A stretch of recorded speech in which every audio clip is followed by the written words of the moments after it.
Welcome back to 360 Sports. I'm your host, Emily Supplee, alongside Grace, Hudson, and Victoria. And today we're talking all things hockey. So as the NHL season keeps moving on, we're going to first discuss these last few weeks' games. So the Global Series was very highly anticipated for many people this season. And the Stars and Panthers just played in Finland this past weekend. And the Panthers swept them on Friday 6-4 and Saturday 4-2. What are your thoughts on that? Well, I thought it was really interesting because, honestly, I would have expected the Stars to at least win one game, especially with Ottinger, because he's a really good goalie. But I found an interesting stat, and it said that there were 7 Finnish players, 4 from Florida and 3 from Dallas, and they had a combined total of 11 points in the series, which is cool because they were in Finland. I do think that Florida has a really good momentum going. I think they're coming off of a great Stanley Cup win, rise, up and everything, and they're bringing more of a fan base back to Florida, which I think they do need in order to expand their fan base. And I also do agree with the Finnish players' comment. I think it's really good for them, and the whole point of the Global Series was to expand their audience anyway. So just having, a home player in, Finland, it's really good for them to, expand their brand. Honestly, I wasn't shocked the Florida Panthers swept, but I did think the Stars could at least win one game. I think they just need to figure out how to beat a team that is, offensively as good as the Florida Panthers, but the Florida Panthers, they're the reigning Stanley Cup champions for a reason. Right. Exactly. You'd expect them to do good, but again, a little bit more from Dallas was definitely expected on my part, but you never know. All right, so this past Wednesday, the Capitals faced off the Predators, where the Capitals won 3-2, which is their 1,000th win since Ted Leonsis as their owner. What do you guys think about that? I mean, as a Pittsburgh Penguins fan, I'm very well aware of the Washington Capitals. So, I mean, the Capitals, they've been on a roll as of late. They're, second top of the leaderboard for the Metropolitan Division. That's a hard word. The Predators, I'm a bit disappointed in them. I mean, they had a really good offseason, but they have not shown any of that potential this season. It's crazy. They're last in the league right now. Tied with the Flyers, I think it said. Yeah. That's crazy. Both are disappointing, actually. But. Yeah, I think it's cool for the Capitals to have that many wins since Ted Leonsis became their owner. I think it's good for them. So. I think it's huge for their franchise. And also, looking at it right now, that's correct. They are second in the Met. They're 9-3. What do we That's for them. That's pretty good. Yeah. I mean, last year they did sneak into the playoffs, which was big for their franchise. But definitely snuck. Definitely. The fight for that wild card last year was intense. If they keep playing the way they are right now, I definitely think they're guaranteed a spot. Yeah. And maybe they won't get swept this time. Correct. Yeah. Who knows, though. All right, this past Tuesday, we also saw the Winnipeg Jets face off the Utah Hockey Club. The Jets are having one heck of a season. The Jets beat them 3-0. It was a shutout for them, and they're currently 12-1. Yeah, I think the Jets, they're really starting to be a powerhouse team. They're working well together. Their defense is in sync. Every time I watch them, I'm really impressed with how well their lines play together. Even when they mix it up and try to get more guys on different lines and whatever, it's really impressive to see how well they all can combine their chemistry and get things done. Right now, the Jets, they don't really have a weakness. Offensively, they're doing great. Defensively, they're doing great. I mean, honestly, my bold prediction is I have them winning the Stanley Cup this year. If no major injuries they're going happen. far. see it, If not winning, they're going far. I wouldn't be surprised, but also, it is only the first, 2 weeks of games, so you can't... 12-1 is still pretty It's still really good, but they could go on one bad streak. And it's definitely impressive. I mean, would you expect anything less from the Jets? Were you expecting... No, I was not expecting Utah to beat the Jets. I will say that. Yeah. I think that matchup was kind of expected that the Jets would win. I mean, a shutout? Maybe not, but... Right. Hellebuck has been he's been on fire. He was in goal, right? I think. Usually. Yeah. And then again, yesterday, Wednesday night, the Golden Knights faced off against the Oilers, which was McDavid's return from injury. The Knights won 4-2. Gotta say, I was hoping for a little more from the Oilers, but also I know that the Knights are on a good run right now, so good for them. I mean, the Knights have been a good team for like the past few seasons, and McDavid did just return. Maybe came back a little too soon, but yeah, the Oilers they had a slow start last season, and they managed to get all the way to the finals of the Stanley Cup. So I mean, I feel like they could definitely come back like from this little downslope that they're having. I definitely think you can never rule out the Oilers because they went on that 10-game win streak last year. Like that's all you really need to end up in the finals, I guess. Yeah. But they won 6 games and they've lost 7, and they've had 1 overtime loss, which is not unexpected, but it could be worse. There's been worse teams out there this season. Yeah. I just think, McDavid, he's out there maybe most likely doing most of the work. It's hard to debate that, but the rest of the team's kind of got to get behind him. And I mean, his return, again, I think he probably should have maybe stayed out a few more games, heal up a little bit more and come back stronger, but he's dedicated, and I got to give it to him. It's really impressive to watch. No matter what happens to him, he's going to try his very best to come back as quick as possible. Right. Yeah. You got to love his dedication to the game and always wanting to come back early, even if it does mean not being 100%, but still playing for his team. So. Definitely. All right. More locally, Anthony Richard, he was just brought up from Lehigh Valley to the Flyers. We've talked about it already. The Flyers are having a rough season. How do you think this is going to impact their games? Well, I mean, it can't really get much worse for them. They're at the bottom of the standings. Like worse than the Sharks right now. Yeah. I don't know if it'll have a positive impact, honestly. I've looked at his stats. Like, he's an okay player, but I don't think he'll have a major impact on this Philly team. Yeah, I mean, in the preseason, he looked like he could be one of the team's fastest skaters. He has a really impressive forecheck. It's pretty strong. He has impressive burst of speed, but at the rate the Flyers are going, I don't think he can take them very far anymore. They're not going to, I mean, at least in my opinion, from what I've seen, from what the statistics say, I don't think they're going to get much further. Yeah. And if they do, it'll be a good surprise, but... Yeah, I mean, again, you never know because it is only the beginning of the year, but unless they get some, bombshell player who's going to, score goals consistently, I don't see them really going anywhere. And maybe Anthony Richards is that player, but I I don't think he's going to be. I mean, he might add a little bit to the team, just spice things up a little bit, get some fresh feet in there, but... All right, and then talking about the AHL, is there anybody from your guys' teams who maybe you want to see play in the NHL a little bit more? Or? Well, so the Islanders have had a lot of injuries recently, and they lost their entire left defense, left-handed defense. So they brought up this player. His name is Isaiah George. He's 20 years old, and he's played maybe 10 professional games or something really small. And he actually just got called up, and he played 1 game. He was on ice for 15 minutes, and he played really well. The coach was really happy. Everybody seemed really happy. So I'm excited to see where he goes. I think it'd be interesting to watch new younger players. I had Rutger McGroarty. I mean, we got him. We traded for him in the offseason from the Jets. Sorry. That was a whole debacle in and of itself. Feel bad for him. But yeah, he only played 3 games. He didn't really do anything, but I'd like to see him get some experience from our veteran players such as Crosby and Malkin. It's definitely good for him to learn, and it would definitely benefit him. Yeah. Yeah, I mean, Buffalo, we don't really have many good people in the AHL right now. It's kind of hard to pick one person who I think will take the team far.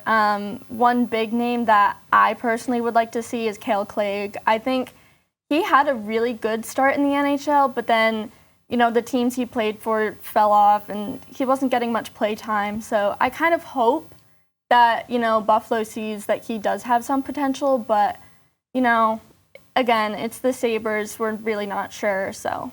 Yeah, I'm going to have to go with Seamus Casey. He did play his first 8 NHL games this season. It is his first season in the NHL. And then the Devils sent him down to the AHL. So I think that was a strange move for them. He had 4 points in the 8 games he played. Again, young core, I'd like to see him develop a little bit.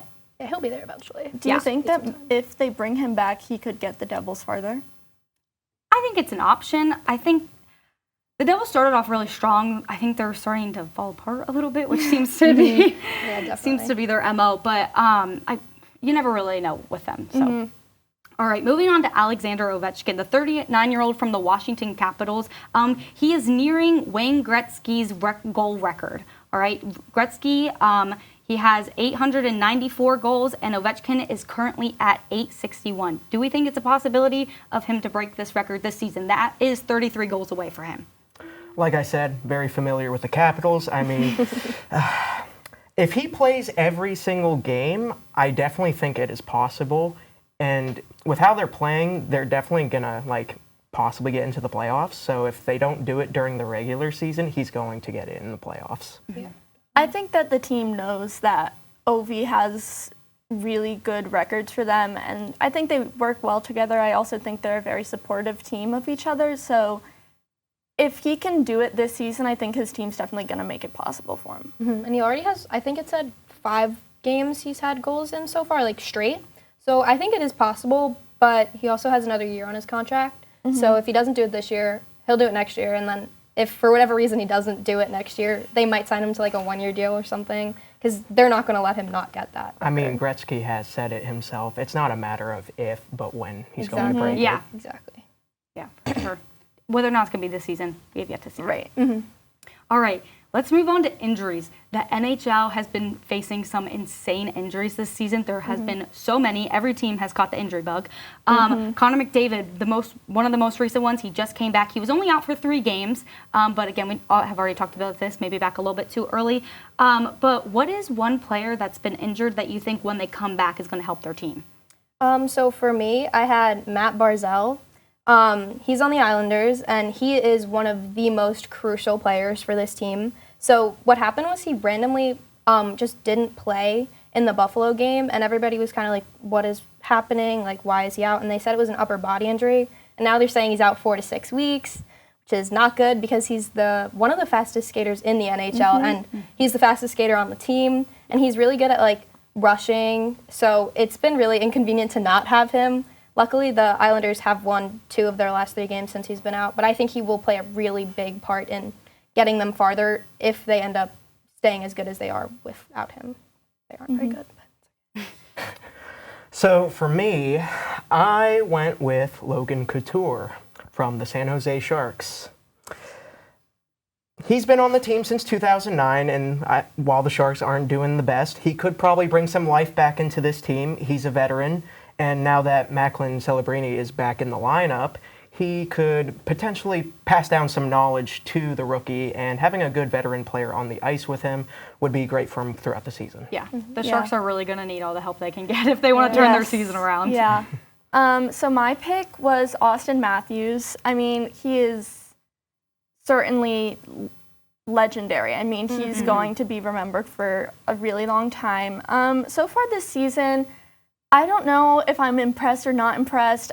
He has 5 goals and 6 assists, but I do think that he is able to help the team most when they need it. And I think that if he comes back, he will see just how badly they need to get momentum back into their team. Yeah.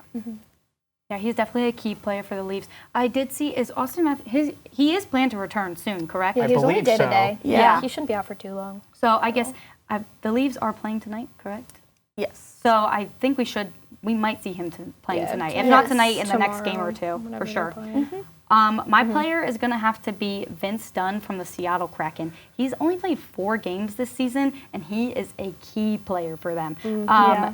Last year, he was one of their leading point scorers. Like, he had 46 points, and I think there was only 2 other players ahead of him on the team. So it's vital that he is on the Kraken team if they want to make it far.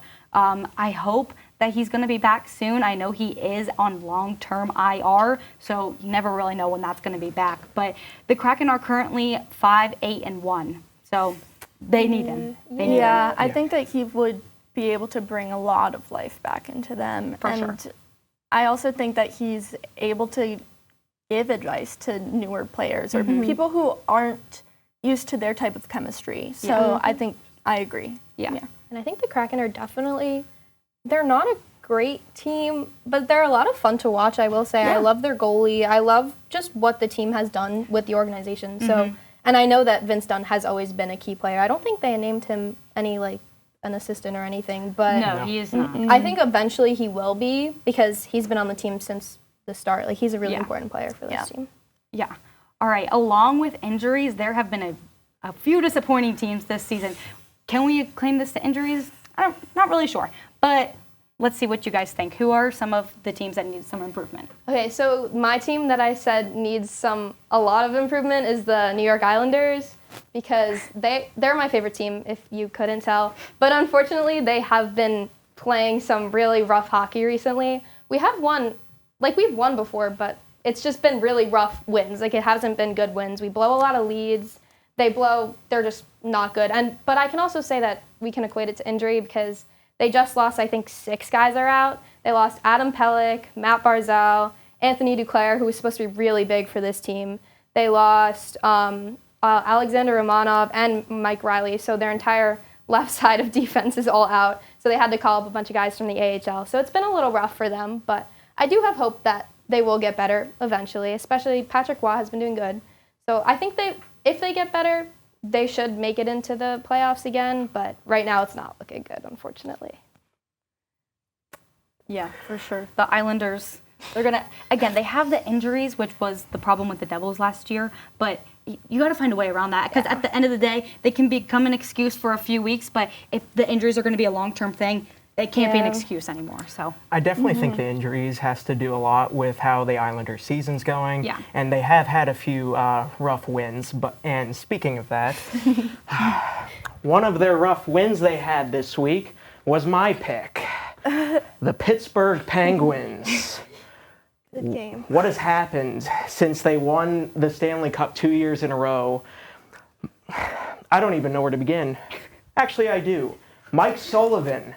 He's living off his glory days, and we have had 2 seasons consecutively where we have not made the playoffs. I don't think that this team has done bad offensively, but defensively it has been horrendous. There was a point where they lost 6 games in a row after they started the season 3-1, I believe, and now they're like 5-7-2. So yeah, very rough, especially when you have one of the greatest hockey players of all time on your team in Sidney Crosby. Yeah, Penguins have had it rough, and they're such a good franchise that it's sad to see where they're. Yeah. There's been quite a few games where we have had the lead and then blown it. I will say the Islanders do that too. So I was surprised when the Islanders won in a shootout against the Penguins, because they're not usually very good. But I do have to give it to them. Their fan base, the Penguins fans, they never give up on them. They always come back. Can confirm this. But it is, I think the team does have good chemistry. Most of them have played together for a very long time, but they've got to get some life into them. I also think the goalie, Yeah, big problem. the defense is where the struggle is the most. Yeah, which brings me to my team. So my team was the Montreal Canadiens. We saw them in the Stanley Cup Finals, I think 3 years ago, and they had really, really great chemistry between them all. But right now, they really need to focus on building up strength on power plays and penalty kills and face-offs, which they're only about 48.5% winning, which it's decent for their team, but if they want to get their wins up, they've got to get some defense back into there. They've got to get some edge into them. I think they need to focus more on playing aggressively in order to get the puck and score. Yeah, and it's hasn't Cole Caulfield been playing really well recently? Yeah. So it's surprising. He's tied for leading goal scorer in It's the surprising NHL that right now. even with all his goals, they're still playing pretty poorly. Yeah. Not expected. And I did see that he was also voted the most likable NHL player, which I think is very fitting. Doesn't surprise But me. I also think he is a very talented player. I'm not sure if the team has the chemistry they really, really need to get to the point that they were 3 years ago. I do agree on that one. I think they've been having a bit of a rough time in general. They have good players overall, but together it doesn't It's not work. clicking right now. Yeah. And speaking of rough times, that leads me to mine. I'm going to have to go with the Nashville Predators. We've already talked about this. They are off to a rough start. Last year, they snuck into the playoffs, and so far this season, they're 4-8-1. That is not good. They need to find ways to get the puck in the back of the net. They, so far this season, have some of the most shots on goal, but compared to every other team, they have some of the least goals. So they have got to find a way to score. And they don't have bad players. They don't have bad goal scorers. And they have an amazing goalie in Saros. But they just they got to, it's on the offense at this point. They have to get the puck in the back of the net if they want to win. And it's just interesting because they had so many good acquisitions that they got during the offseason. Nobody could have ever predicted this. Yeah, they're like perfect on paper. You just wouldn't expect this season for them. And they've been shut out 3 times too. Yeah. So. And it's getting to the point where even Barry Trotz said that if they keep going down the path they're going, they're going to just call this a rebuild year, which is insane because they basically rebuilt the offseason. Yes. I don't understand how this happens. Yeah. All right, let's move on to our next segment. We're going to see if we truly know puck. All right, we're going to look at some players, and we're going to match them to their career goals. Oh, I know. Well, Sidney Crosby's 598. Yeah, and he's then about to hit 600. Connor Bedard is going to have to be at 25. Austin Matthews is, I think he's 338. Yeah, that makes sense. I feel like McDavid's more of an assist kind of player, so I feel like he's 268. Yeah, maybe. I feel like I know Barkov has a lot of goals. I think don't know how many. I feel like Some of those numbers are so close too that I Right. like It could 338 go versus 370. for Matthews and Barkov. It could go either 373 or 338. I feel like Matthews is probably going to be 373. Yeah. He had an amazing season last year with goals. Who's been in the league longer? Do we know?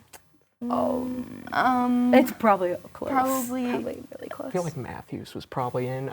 I feel like he's 373. Yeah, I would say Matthews at 373. Yeah. Okay, so Barkov at 338. Yeah, and then McDavid at 268. 268. Bedard at 25. And I do agree that McDavid is more assisting, so. Yeah. I wouldn't be surprised. Yeah. Okay. We'll see if that's right. Were you right? 3. Oh. Barkov has 268. Wow, that's surprising. Would not expect that's the that. only thing that's surprising here. The rest makes sense. I mean, Connor. Yeah, Connor I mean McDavid having a Connor lot. Connor Bedard. That's probably the That and I know Sidney Crosby is about to hit 600, so that makes sense. So those two are pretty easy, but I am a little bit surprised that Connor McDavid is 338. Yeah. Do we think Sidney Crosby will hit 600 within a few days? Yeah. I think so. Yeah. He's been at the rate he's been playing. I wouldn't be I think surprised he's scored like 5 out of their last 6 goals. Yeah, something like that. So. Yeah. So Even if we could see him hit 600 by the end of next week, honestly. So they're not playing tonight, are they? I think they're playing the Hurricanes. Oh, so then it could be. Maybe he could have a 2-goal night and 600 goals. I hope so. Good for him. That would be cool. Yeah, all right. Some of tonight's matchups, we have a few teams playing tonight. How are we feeling about the Canucks and the Kings? Oh. I'm going to have to go Canucks. Oh, sorry. I guess first we're going the Sabres and the Rangers. Oh, that's an easy one. The Rangers. are I'm going to going win. Rangers. Yeah. Listen. As a Sabres fan, we have no hope. Sorry, Mom and Dad, but it's just Not a bad team, not a great team. Yeah. Just nothing special. They haven't had that spark that they need. Yep. Yeah. But the Rangers have been playing very well, and Shesterkin is on fire. So if he's in net, then Yeah. And they're Probably don't they're have any always a hope. great team. I mean, Oh yeah. they take Rangers every day of the week. unfortunately. And then the next one we're going to have is the Senators and Islanders. I'm going to go Islanders just because, actually, no, I don't even know because if Olmark is in goal, then I wouldn't, I'm gonna give it to the Senators. I don't know. I feel like the Senators have been playing hockey the same level as Islanders, so it could go either way. But could, the Islanders have not been getting pucks into the net. I don't think it's not going to be a high-scoring game. No. Not at all. Given the Islanders' injuries and everything, I think that the Senators might have better chemistry, which gives them a bit of an edge. I'm going to go with Senators as well. Yeah. Also, Varlamov is in net and not Sorokin, which leads me to believe that the Islanders could fall flat because Sorokin is much better than Varlamov usually. All right, now going back to the Canucks and the Kings, how do we feel about that? I think that's going to be a good game. I'm giving it to the Canucks. Yeah, me too. I'm going to be different. I'm going to go with the Kings. Yeah. Wow. I think the Canucks have kind of had a rough season. I mean, some of this could be Thatcher Demko's out, but they don't have bad goaltending without him. It could be worse. So They're like doing. Are they low in the league? I haven't even seen the standings. Are they like doing bad? The Canucks? Yeah. No, they're only like 6-2-3 right that's now, not so they have a bad. winning It's not record. bad, Yeah. but I think they need to do better in order to get to the Yes. spot where they want to be. And I think they will. They had a really great team last year, and I don't think they got rid of that many players. If anything, they added. So I wouldn't be surprised if they. Yep. Okay, and I think we have one more, the Jets and the Avalanche. How are we feeling about that? Jets. Got it. All the way. Jets. Again, the Avalanche with McCarr. And They've he's been on dealing day with today, injuries, and I yeah. know that they said that he should come back tonight, but is he ready? Yeah, That's the thing. I don't Yeah. think they should push him, especially because their goalie hasn't been doing well. So if they know that the Avs Jets game is gonna be rough, just let it go and then move on to the next game when McCarr is much better off. I Yeah. think with all the injuries in question, like you're definitely going to pick the best team in the league at this very moment. Yeah. Right. Well, thank you for tuning in to today's show. I'm Emily Supplee alongside Grace, Hudson, and Victoria. And tune in next week for Monday NFL.